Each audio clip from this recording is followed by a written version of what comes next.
Setelah percaya Tuhan Yang Maha Kuasa di akhir zaman, dia dengan gembira membagikan kabar baik kedatangan Tuhan kembali kepada keluarganya. Tapi tak disangka, istri dan ibunya menentangnya, ditipu oleh pendeta mereka. Istriku berkata, "Pilihlah, kilat dari timur atau keluarga kita." Dalam kesakitannya, dia datang ke hadapan Tuhan untuk mencari penghiburan dan ajaran firman Tuhanlah yang memberinya iman. Aku tahu, sebagai orang percaya, hidup jadi bermakna dengan mengejar kebenaran. Aku perlu melakukan itu sebaik mungkin dan melakukan tugasku. Dia terus bagikan Injil kepada keluarganya, dan tak dinyana, anggota keluarga yang dulu menentangnya berubah pikiran, dan mereka menerima pekerjaan Tuhan pada akhir zaman. Istriku juga meminta maaf. Dia bilang, "Seharusnya aku tidak terlalu keras menekanmu. Maafkan aku." Saat aku mendengar istriku berkata maafkan aku sangat terharu. Aku hampir meneteskan air mata. Apa yang telah mengubah sikap mereka berdua? Dengan mereka menghalangi jalannya, bagaimana dia bisa melewatinya di bawah bimbingan Tuhan di setiap langkah?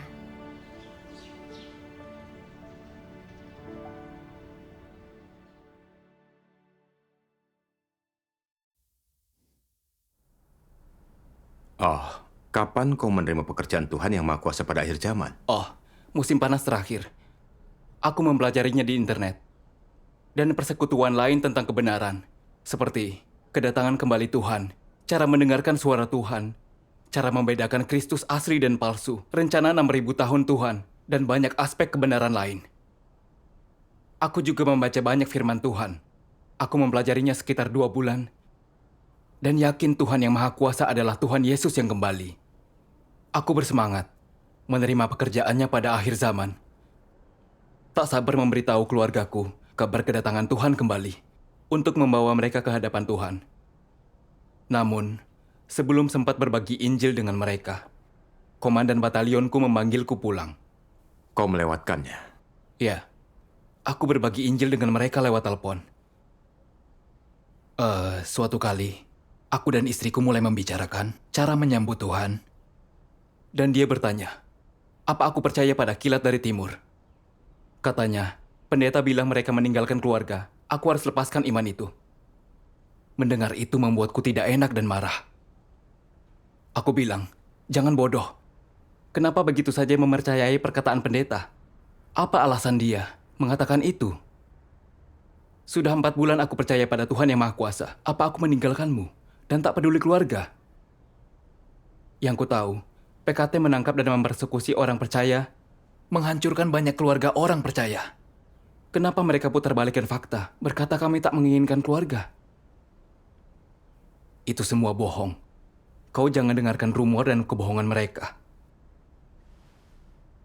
Lalu aku memberitahunya, orang bernalar baik harus mempelajari tentang kedatangan Tuhan dan lihat apa firman Tuhan yang Maha Kuasa itu suara Tuhan. Difirmankan dalam Roma 10 ayat 17, demikianlah iman datang dengan mendengar dan mendengar firman Tuhan. Tuhan Yesus berfirman, domba-dombaku mendengarkan suaraku dan aku mengenal mereka dan mereka mengikut aku. Para domba Tuhan mendengar suaranya. Jadi kita harus selidiki semua hal tentang kedatangan Tuhan dan mendengarkan suaranya. Firman Tuhan adalah kebenaran. Itu kuat dan berwibawa. Tidak mungkin datang dari manusia. Aku yakin Tuhan yang Maha Kuasa adalah Tuhan Yesus yang kembali. Karena aku melihat firman-Nya adalah kebenaran, itu suara Tuhan. Oh, bagaimana tanggapan dia? Tak mau mendengarkan sama sekali. Aku hanya bisa menutup telepon. Aku menelponnya lagi beberapa minggu kemudian. Tapi dia langsung matikan teleponnya. Lalu waktu pertemuan malam, dia mulai menelponku berkali-kali. Aku gelisah dalam pertemuan. Takut tak dapat pencerahan firman Tuhan. Aku tidak tahu harus bagaimana. Jadi aku berdoa, meminta Tuhan membimbingku melewati hal ini. Setelah berdoa, aku pikir, meskipun belum paham kehendak Tuhan, aku harus punya iman. Aku tidak boleh dibatasi oleh itu. Justru harus fokus pada pertemuan. Aku sedikit lebih tenang setelahnya. Namun di lain hari istriku tiba-tiba menelpon dan berkata, "Kau beli ponsel untuk mendengarkan khotbah mereka, tapi putri kita sakit dan tak punya uang untuk pengobatannya. Kau jadi tak merawat dia karena imanmu." Aku tahu dia bilang begitu karena tak ingin aku percaya pada Tuhan yang Maha Kuasa. Kami bisa meminjam uang jika butuh. Dan wajar jika anak-anak sakit. Dia akan sakit entah aku orang percaya atau bukan. Aku juga mau yang terbaik untuknya. Kenapa dia berpikir begitu? Memakai penyakit anak kami untuk menjauhkanku dari imanku membuatku sangat sedih. Sebelum bisa membalas, dia melanjutkan, "Jika kau bersikeras percaya, kita mungkin bahkan bukan keluarga nanti." Mendengar itu hatiku jadi tersayat.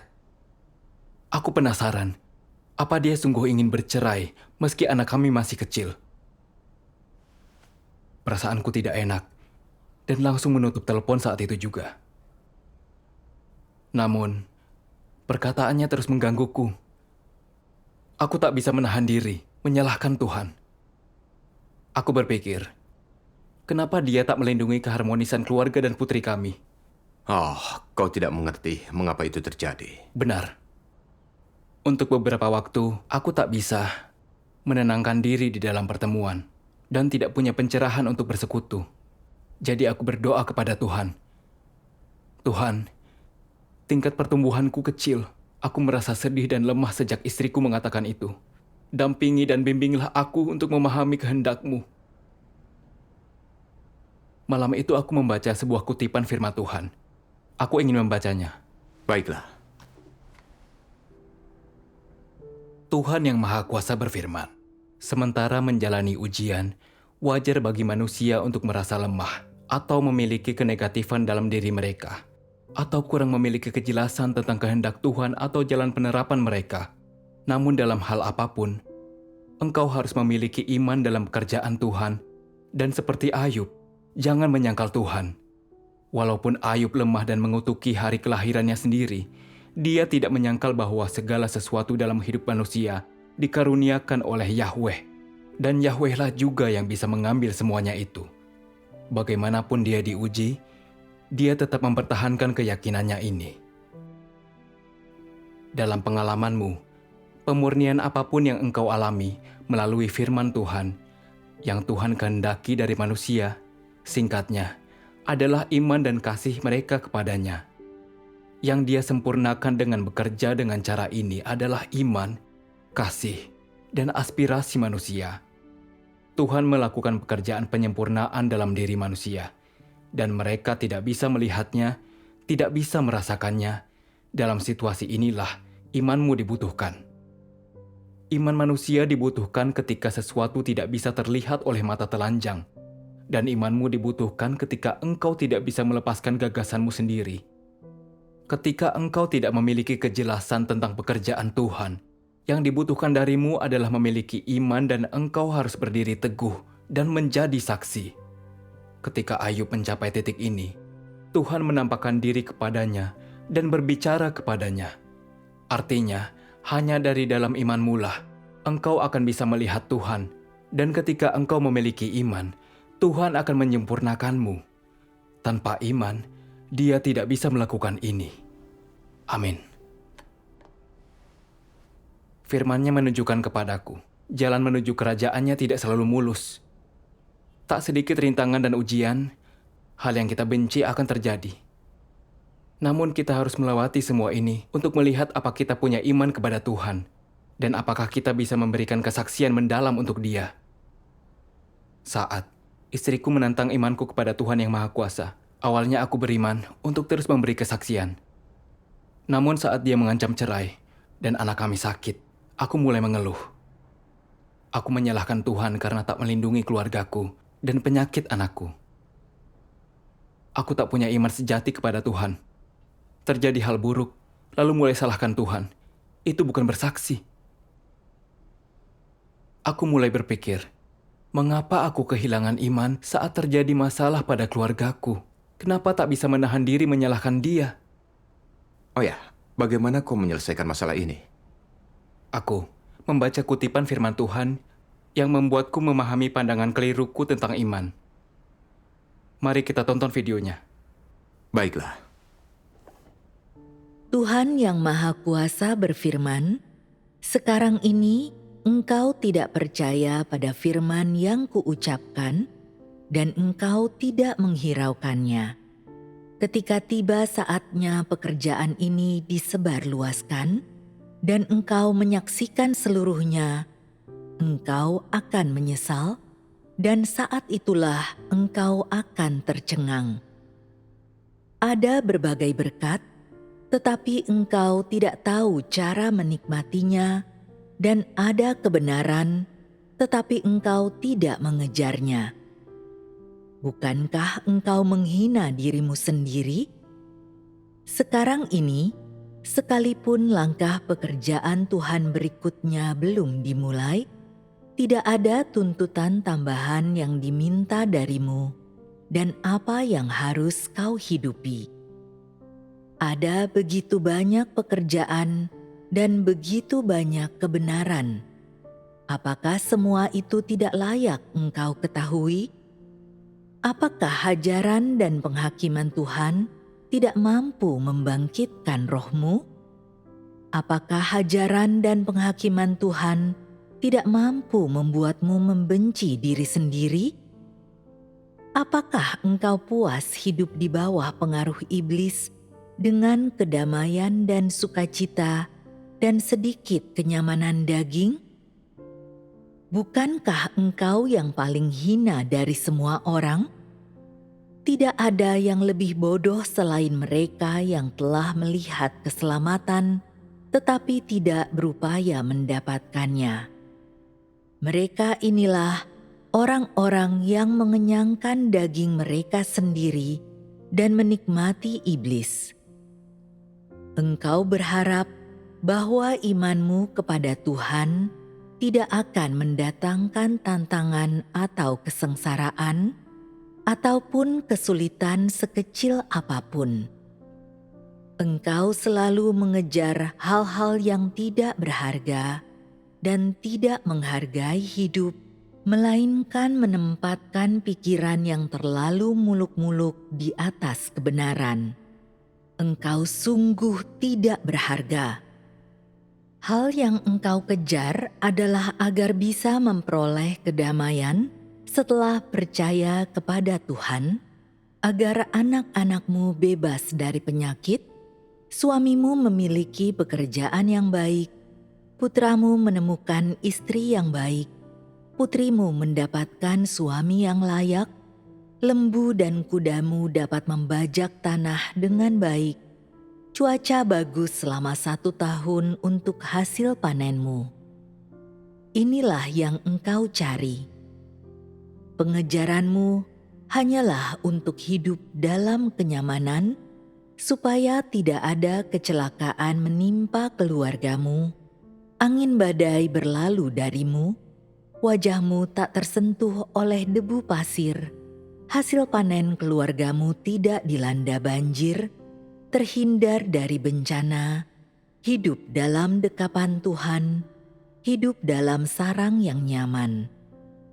Seorang pengecut sepertimu yang selalu mengejar daging, apa engkau punya hati? Apa engkau punya roh? Bukankah engkau adalah binatang buas? Aku memberimu jalan yang benar tanpa meminta imbalan apapun, tetapi engkau tidak mengejarnya. Apakah engkau salah satu dari orang-orang yang percaya kepada Tuhan? Aku memberikan kehidupan manusia yang nyata kepadamu, tetapi engkau tidak mengejarnya. Apakah engkau tidak ada bedanya dari babi atau anjing? Babi tidak mengejar kehidupan manusia, mereka tidak berupaya supaya ditahirkan, dan mereka tidak mengerti makna hidup. Setiap hari, setelah makan sampai kenyang, mereka hanya tidur. Aku telah memberimu jalan yang benar, tetapi engkau belum mendapatkannya. Tanganmu kosong. Apakah engkau bersedia melanjutkan kehidupan ini, kehidupan seekor babi? Apa pentingnya orang-orang seperti itu hidup? Hidupmu hina dan tercela. Engkau hidup di tengah-tengah kecemaran dan kecabulan dan tidak mengejar tujuan apapun. Bukankah hidupmu paling tercela? Apakah engkau masih berani memandang Tuhan? Jika engkau terus mengalami dengan cara demikian, bukankah engkau tidak akan memperoleh apa-apa?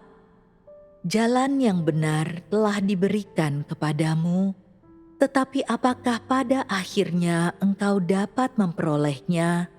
Itu tergantung pada pengejaran pribadimu sendiri. Aku temukan jawabannya di sini. Tujuan dan perspektifku soal iman keliru. Bukan untuk dapat kebenaran, tapi agar keluargaku baik dan aman, terjamin. Hanya ingin hidup dalam pelukan Tuhan dan menikmati karunia-Nya. Saat mendapat berkat-Nya, aku beriman untuk mengikuti Dia. Tetapi saat ada masalah di rumah, saat anakku sakit, aku mengeluh dan menyalahkan Tuhan karena tidak melindungi keluargaku. Aku sungguh tidak beriman. Merasa terzalimi karena itu menimpaku. Merasa Tuhan harus memberkatiku karena imanku, agar aku tak mendapat masalah.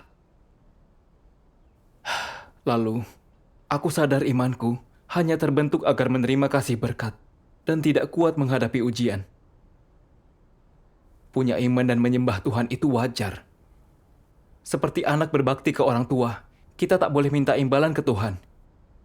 Namun aku selalu berusaha mendapatkan sesuatu dari Tuhan, menerima kasih karunia dan berkat-Nya. Aku tak punya hati nurani. Seperti orang yang Tuhan bicarakan, tanpa hati, tanpa roh. Bisakah iman seperti itu sesuai kehendak-Nya? Saat itu, aku melihat semua kesulitan ini terjadi atas izin Tuhan. Melewati semua itu, mengungkap sudut pandang keliruku tentang iman, agar bisa merenung dan mengenal diri lewat firman-Nya, mengubah ide keliruku, dan mendapatkan iman sejati kepada Tuhan. Itu penyucian dan penyelamatan Tuhan bagiku. Memahami kehendak Tuhan, memberiku iman kepadanya. Aku tidak ingin terus mengejar kedamaian dan berkat untuk keluargaku. Aku harus ada di pertemuan saat waktunya tiba. Aku juga bersumpah di hadapan Tuhan, apapun yang terjadi di masa depan, aku akan terus mengejar kebenaran. Perspektifmu tentang iman berubah. Sesungguhnya, Dari semua kesulitan ini, kau melihat masalah dalam imanmu. Kau sungguh memetik pelajaran. benar, syukur kepada Tuhan. Aku membaca kutipan lain dari firman Tuhan.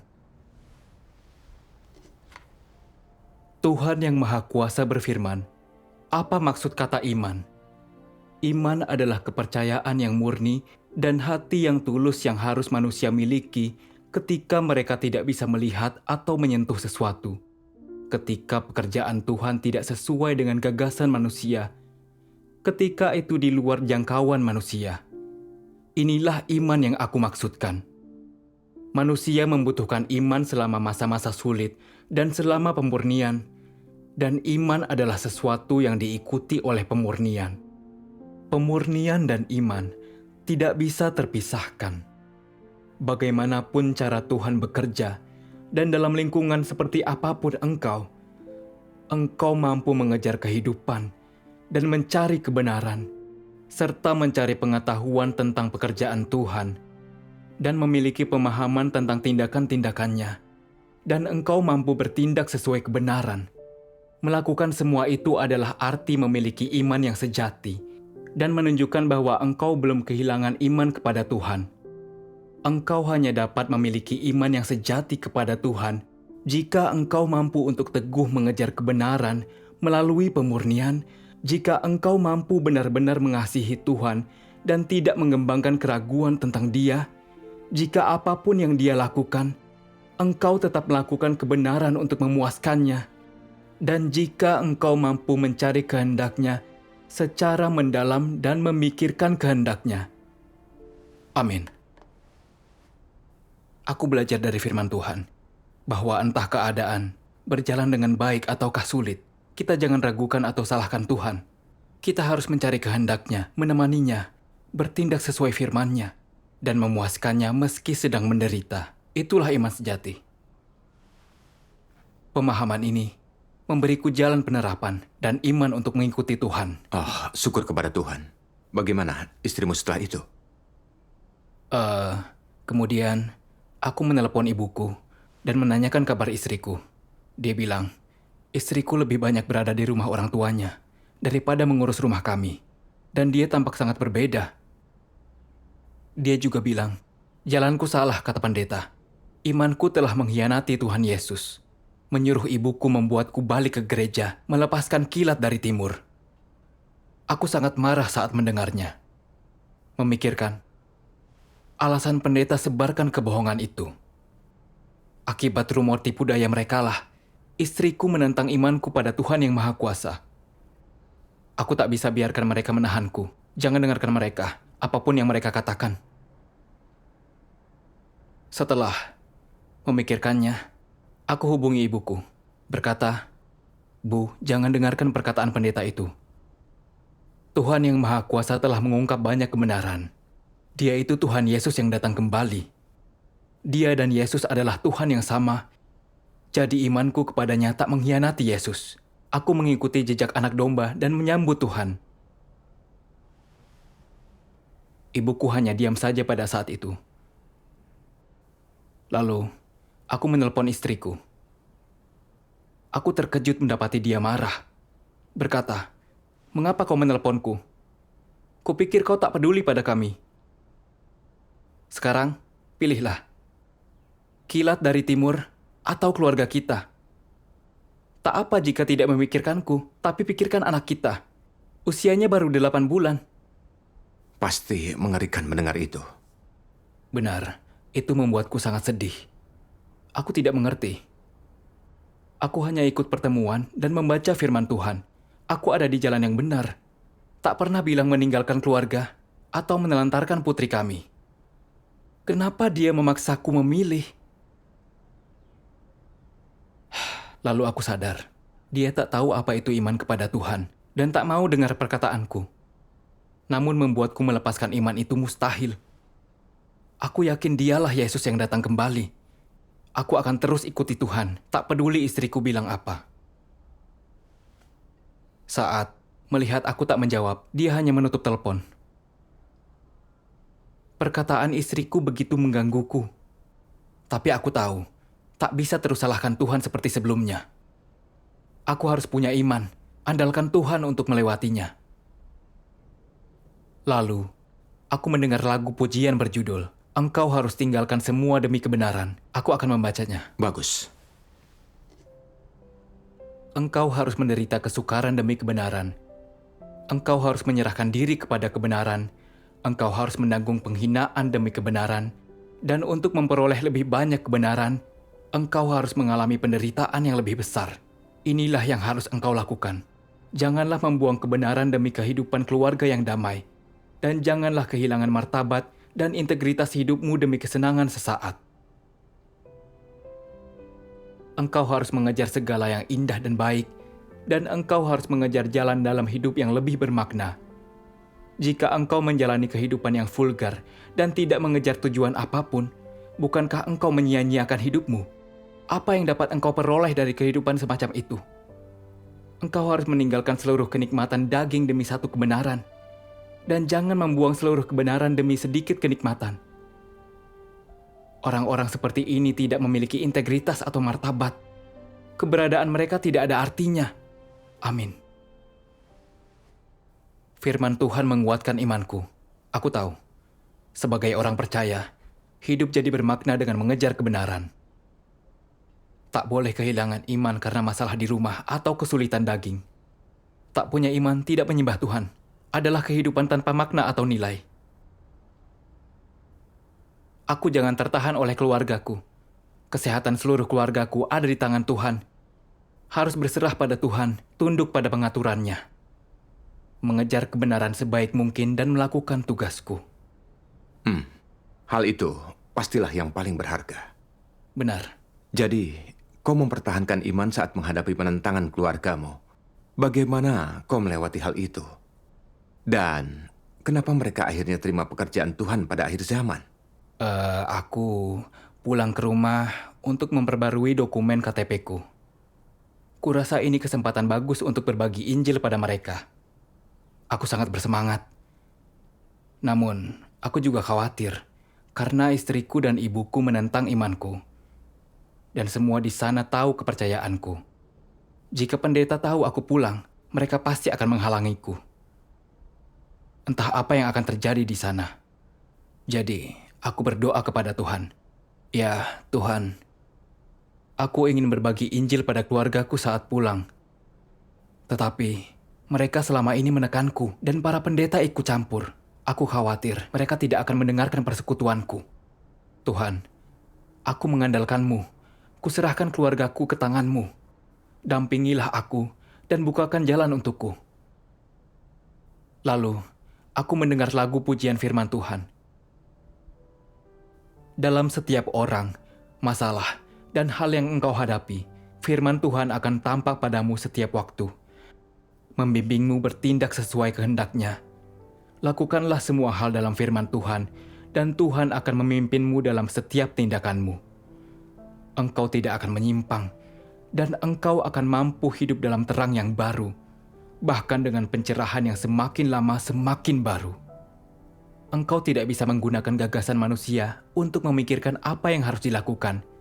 Engkau harus tunduk pada bimbingan firman Tuhan, memiliki hati yang jernih, tenang di hadapan Tuhan dan lebih banyak merenung.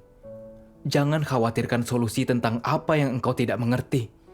Bawalah masalah tersebut ke hadapan Tuhan lebih sering lagi dan persembahkanlah hati yang tulus kepadanya.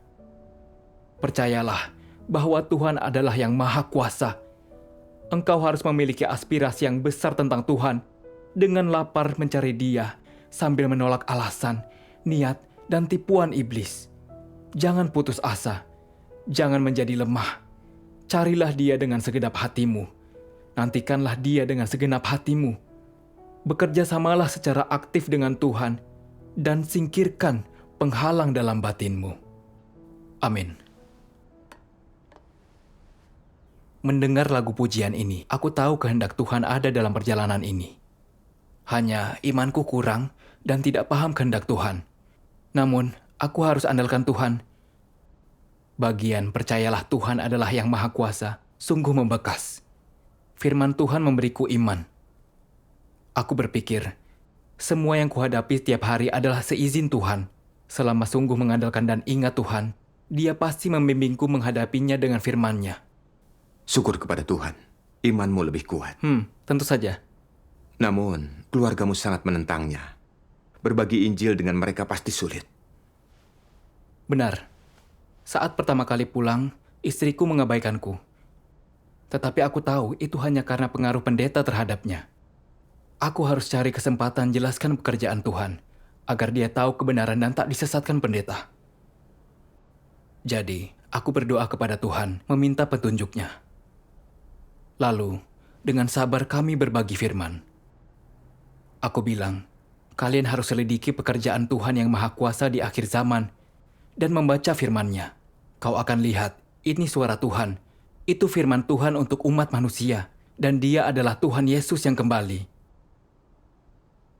Jika kau tidak menyelidikinya dan mendengarkan suara Tuhan, tapi malah mendengarkan rumor dan kebohongan, bagaimana kau akan menyambut Tuhan? Tuhan Yesus berfirman, mintalah, maka akan diberikan kepadamu. Carilah, maka engkau akan menemukan. Ketuklah, maka pintu akan dibukakan bagimu. Tuhan itu setia. Selama kita sungguh mencari, kita akan mendengar suara Tuhan dan menyambut kedatangan Tuhan. Oh ya, bagaimana tanggapannya? Mengejutkan. Dia mendengarkan dengan tenang, tidak menentang dan mendebat seperti sebelumnya. Aku sangat bersyukur pada Tuhan, karena bimbingannya, aku pun percaya diri untuk terus jelaskan soal pekerjaan Tuhan. Esoknya, aku membagikan Injil kepada dia dan ibuku. Aku berkata, mengapa aku terima pekerjaan Tuhan yang maha kuasa pada akhir zaman? Karena aku membaca firman Tuhan yang maha kuasa, dan melihat itu semua kebenaran, itu suara Tuhan. Aku yakin dialah Tuhan Yesus yang kembali. Tuhan yang Maha Kuasa telah mengucapkan jutaan firman, mengungkapkan semua misteri, rencana pengelolaan 6.000 tahunnya, dan Alkitab. Juga, bagaimana umat manusia berkembang hingga hari ini, bagaimana iblis merusak kita, bagaimana Tuhan bekerja bertahap untuk selamatkan manusia, bagaimana Dia tentukan hasil dan tujuan akhir, siapa yang bisa diselamatkan dan masuk kerajaan, dan siapa yang akan dihukum. Tuhan telah memberitahu kita semua itu. Dia juga memberitahu kebenaran tentang manusia bisa dirusak iblis dan akar penentangan kita terhadap Tuhan.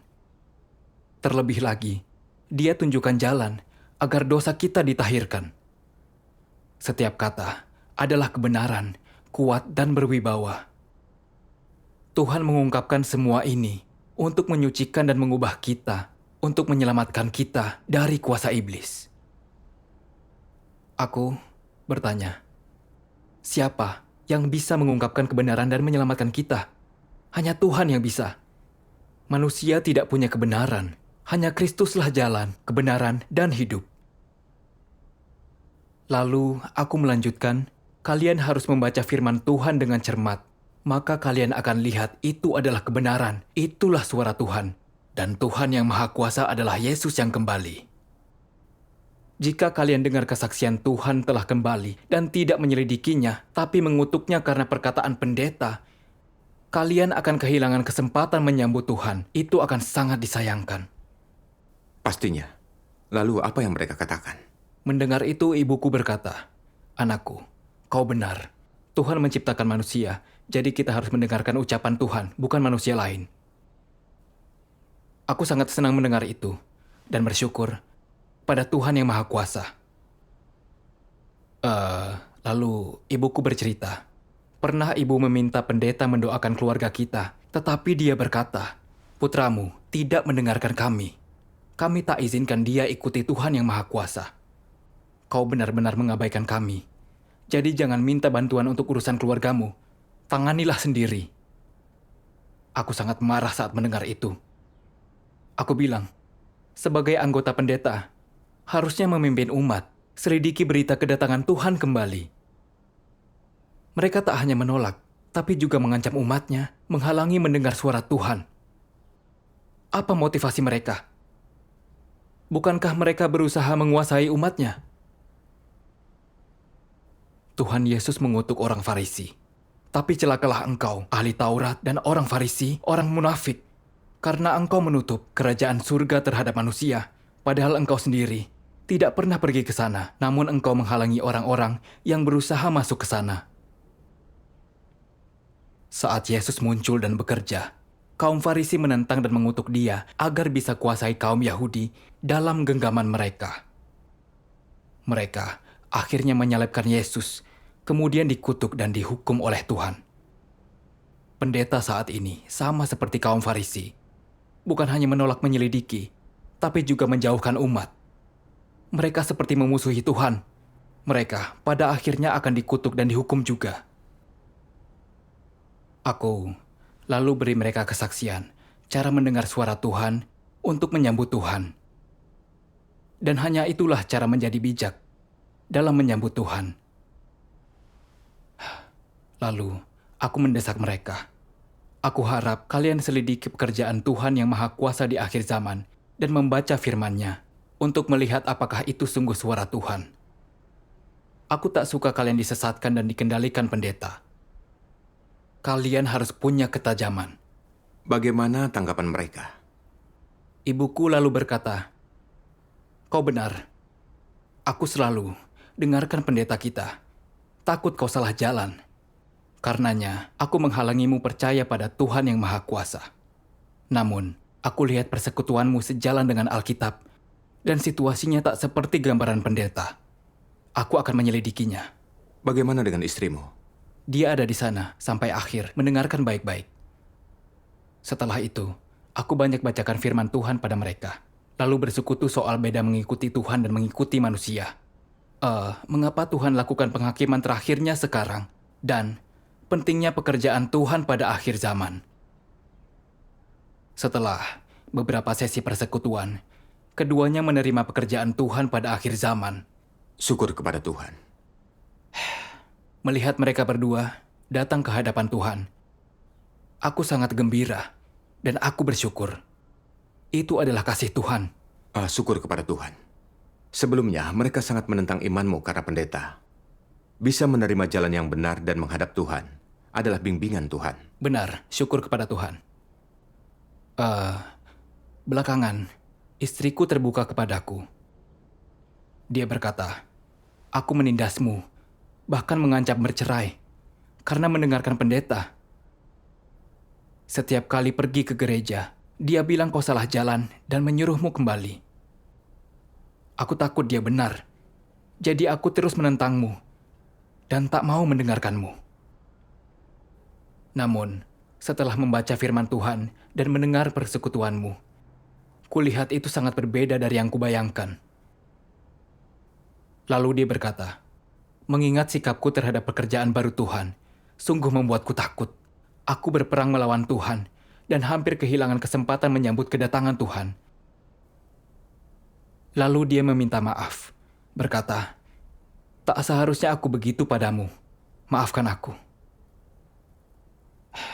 Saat mendengar istriku meminta maaf, aku sangat terharu. Aku hampir meneteskan air mata. Aku sangat bersyukur. Ada banyak rintangan berbagi Injil di keluargamu. Benar. Namun, lewat hal itu, aku bisa rasakan upaya Tuhan untuk selamatkan manusia. Dia izinkan kesulitan ini terjadi pada kita, untuk tunjukkan kekurangan kita, menyempurnakan iman kita. Kadang, aku menderita dan lemah, serta tersiksa. Tapi Tuhan selalu menemaniku, dan membimbingku dengan firman-Nya. Jadi aku tahu pandanganku yang salah soal iman, dan mempelajari kebenaran. Dan itu memperkuat imanku kepada Tuhan. Itu berkat bimbingan Tuhan. Syukur kepada Tuhan. Syukur kepada Tuhan.